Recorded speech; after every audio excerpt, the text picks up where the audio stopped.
Halo, perkenalkan kami dari kelompok 2 akan mempresentasikan poster tentang metformin HCl. Let's go!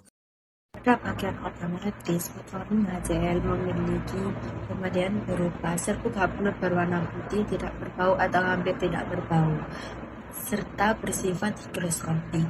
Dan dari segi kelarutan, metformin HCl mudah larut dalam air, namun praktis tidak larut dalam aseton dan metil klorida, dan juga larut dalam etanol. Sifat-sifat ini digunakan sebagai salah satu parameter identifikasi dan penguji mutu bahan obat.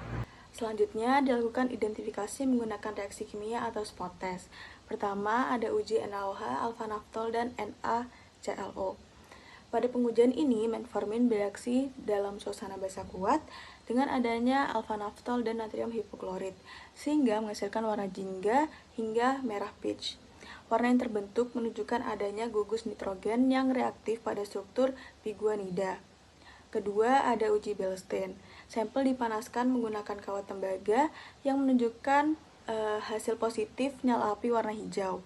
Hal ini muncul karena pembentukan senyawa tembaga halida yang volatil karena metformin yang digunakan merupakan garam hidroklorida. Adanya ion Cl ini dapat dideteksi oleh uji Bilstein.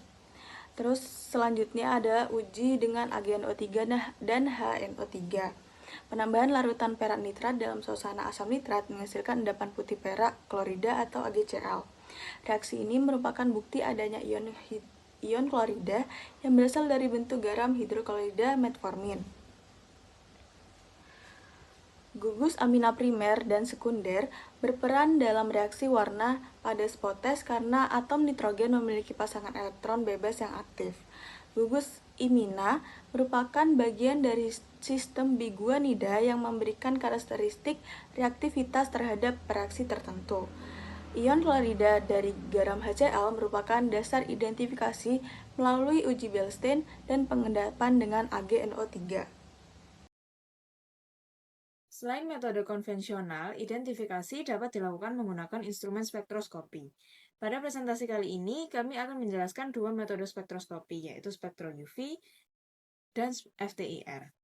Pada spektrofotometri UV phase, sumbu X merupakan panjang gelombang dan sumbu Y merupakan absorbansi, yaitu jumlah cahaya yang diserap molekul kimia.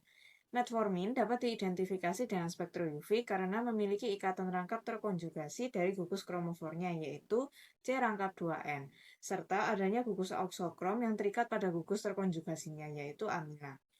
Metformin menunjukkan nilai absorbansi tertinggi pada panjang gelombang sekitar 246 nanometer dalam pelarut metanol atau netral, yang menjadikannya sebagai lambda max, atau panjang gelombang maksimum.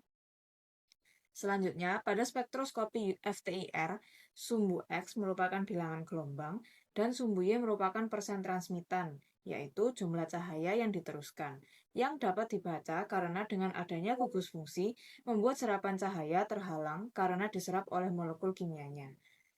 Metformin dapat diidentifikasi dengan FTIR karena adanya ikatan kimia yang bervibrasi di infrared. Dalam identifikasi dengan FTIR, ada dua daerah, yaitu daerah gugus fungsi pada bilangan gelombang 4000 hingga 1300 1 per cm, dan daerah sidik jari pada bilangan gelombang 1300 hingga 900 1 per cm.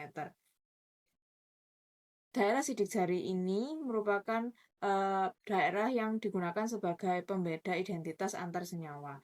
Untuk identifikasi dengan daerah sidik jari ini diperlukan pembanding standar dan dibaca dengan kolektif dengan software, sedangkan pada daerah gugus fungsi cukup melihat struktur yang ada dan menunjukkan pita serapan.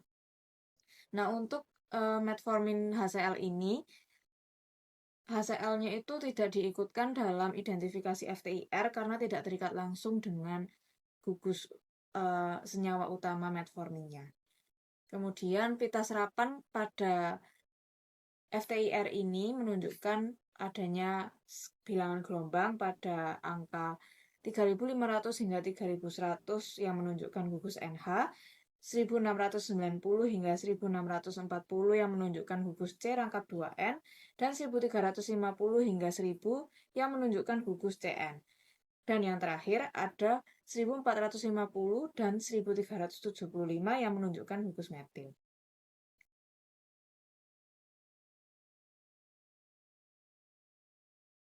Dalam dunia kefarmasian, analisis kualitatif memiliki beberapa tujuan penting, yaitu yang pertama, memastikan identitas bahan baku obat sebelum digunakan dalam proses produksi. Yang kedua, mencegah kesalahan penggunaan bahan yang dapat memengaruhi mutu dan keamanan produk. Yang ketiga, mendukung pengawasan mutu atau quality control pada industri farmasi. Yang keempat, memenuhi persyaratan farmakope dan regulasi yang berlaku.